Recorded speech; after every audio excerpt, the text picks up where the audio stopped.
people, welcome to my review for Star Wars Episode 2, Attack of the Clones. So this film follows the story of Obi-Wan Kenobi and young Anakin Skywalker, who is actually not so young anymore. It's been 10 years since he last saw Padme on Tatooine and 10 years since the battle on Naboo. Now there are a group called the Separatists that are nearly causing a civil war in the galaxy. So when an assassination attempt is put on Queen Amidala, or Natalie Portman, Anakin Skywalker and Obi-Wan Kenobi are put on her to protect her until another assassination attempt is took, and Anakin Skywalker has to protect her and starts to fall in love with her. In the meantime, Obi-Wan is confused about something that happened one night. He learned about it, and from there he wants to try to learn more about it, and that sort of unravels and all this stuff happens. So many of you know that this one is my least favorite of the series. I have not yet seen the Star Wars Holiday Special, which I will be reviewing because I am reviewing every Star Wars movie other than the Clone Wars. I will be reviewing every Star Wars movie leading up to Rogue One. I just reviewed Episode 1 last week, link in the description. So yes, my opinion could change on if this is the worst, but as of right now, I believe this is the worst one. It was my favorite for a brief period in my life. When I was very young, I actually really enjoyed this one because of the action sequences. In fact, there are many times that I would just skip over most of the movie straight to the action and just watch it. As a kid, I really enjoyed action scenes, but as a film critic, as I got older, I realized a lot of issues with this movie. And those issues only became worse after rewatching it, because I can easily say Attack of the Clones is an atrocity. It's a terrible, awful movie that I don't know how some would say is okay or just bad. I believe that this film is atrocious. And if you want to know why, I will recite 4 lines of dialogue that Anakin Skywalker says. I typed them in notes on my phone just so that I'd have them. 4, I believe, are Anakin. I believe 1 is another character that says it. Oh, a line that Padme says. So here's an example of why I dislike this movie. I don't think she enjoys me watching her while she sleeps. Anakin Skywalker. I don't like sand. It's coarse, it's rugged, and it gets everywhere. Anakin Skywalker. The thought of being without you, I can't breathe. Anakin Skywalker. I killed them. I killed them all. They're dead. Every single one of them. Not just the men, but the women and the children too. They're animals, and I slaughtered them like animals. I hate them.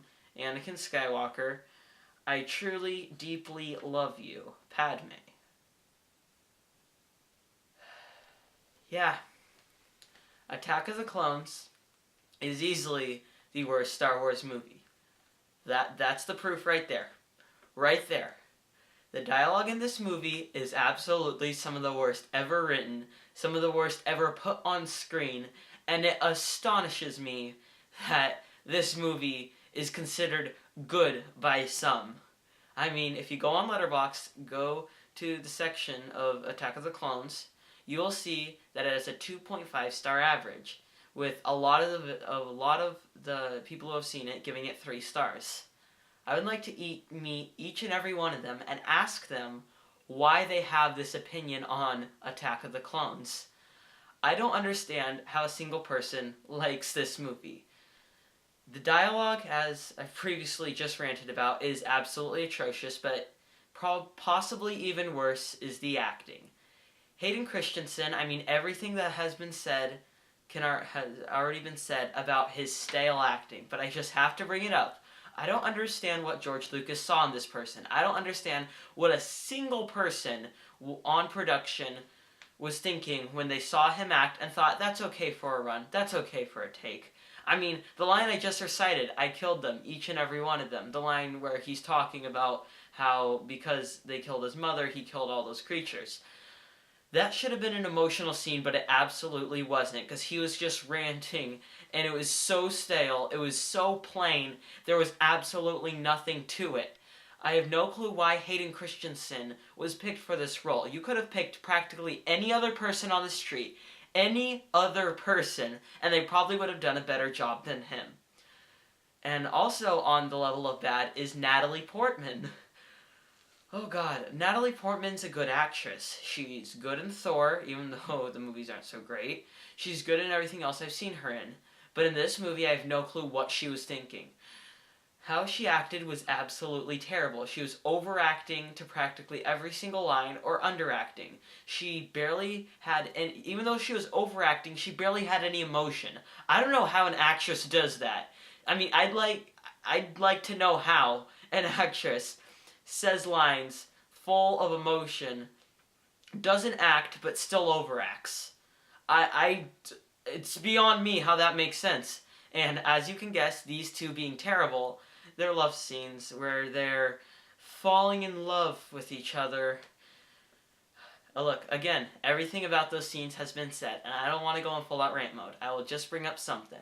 When I saw the Star Wars marathon at AMC last year, we as you know, marathon implies, we watched every single Star Wars movie other than the holiday special and the Clone Wars leading up to The Force Awakens.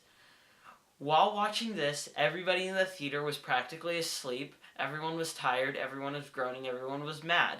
And there is a scene where Anakin and Padme sit by a fire and they just talk about how they love each other. I don't understand. Anakin says, "Do you feel my pain?" Someone in the audience groaned, "Yes," and the whole theater erupted in laughter. That is how terrible the scenes of them are together. Moving on, another terrible combination of chemistry is Anakin and Obi-Wan Kenobi. These two are supposed to be master and apprentice. These are supposed to be, somewhat friends, but also don't really like each other, but they're supposed to have that sort of connection, but they didn't. They were so flat together. They were so stale. The scene where they're flying through the space whatever to catch that one person, what were they thinking with that scene? They had no chemistry. They were talking to each other, I guess, and it was them reciting dialogue. That's exactly what it felt like. Ian McGregor was a fine addition to this movie. He was, of all the actors, he at least tried. But I preferred the scenes where he was not with Anakin, because when he was, it's like his acting just plummeted downhill. Also, just some of the things that happen in the scenes that they have together. Again, the flying scene, when Anakin jumps out a window and grabs a little droid and just hangs on to it. What was he thinking? He should have easily died, and the fact that he didn't is insane. He grabbed on to something small and floated for a solid, 5 or 10 minutes until Obi-Wan came and got him. And then there's another scene where Anakin jumps out of the plane and just sort of falls to the ground. I forgot what happened. And then Obi-Wan says, "Oh man, I hate it when he does that." Oh yeah, does Anakin just randomly jump out of planes? Does he just randomly do that? What were they thinking with the script and the dialogue? Oh my god. Yes, the Attack of the Clones is definitely the worst Star Wars movie, and you think I'm over, but I'm not. There are so many other absolutely terrible things to this movie. I mean, the actors. I mentioned 3 of them, but everyone else was so tired. I mean, I wonder if maybe they had 20-hour workdays and they got 4 hours of sleep, because they were all just sitting and mumbling and talking and just talking. That's all it was. Even the scenes where Jedis are sitting in a room, the Jedi Council, when the scene where Mace Windu and Yoda are sitting together, they're just talking and explaining things and walking around and explaining things and exposition, and that's all this movie is. It's just a whole lot of that, a whole lot of terrible Anakin, Padme, "I'm falling in love with you" scenes. Also, just the CGI too. While it is better than The Phantom Menace, I do give it that, it's better than The Phantom Menace. Still awful.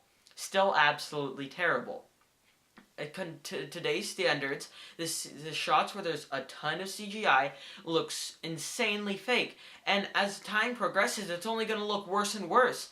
What happens then? That's the one thing that the movie had going for it, going into it. And once that's gone, what is this movie anymore? Is it just bad thing after bad thing after bad thing? Especially the shots of the clones. My god, I mean, when they're all just standing together, it looks so terrible. It looks just awful, and it's really, really deeply affects the movie. I mean, that's the type of thing that you don't think would affect a movie too much, but it absolutely does. And also, it's the kind of movie where you lose your concentration all the time. It's the king of that. Because, sometimes you're reading a boring book. And during that boring book, you sort of think about something else, you go on that, although you're still reading the book, and then suddenly you're 3 pages past and you completely forgot what happened. That happens often in movies too, and this movie is the king of that. So many scenes you're just blankly staring at the screen thinking about someone else, and then, oh, wait, this movie's happening.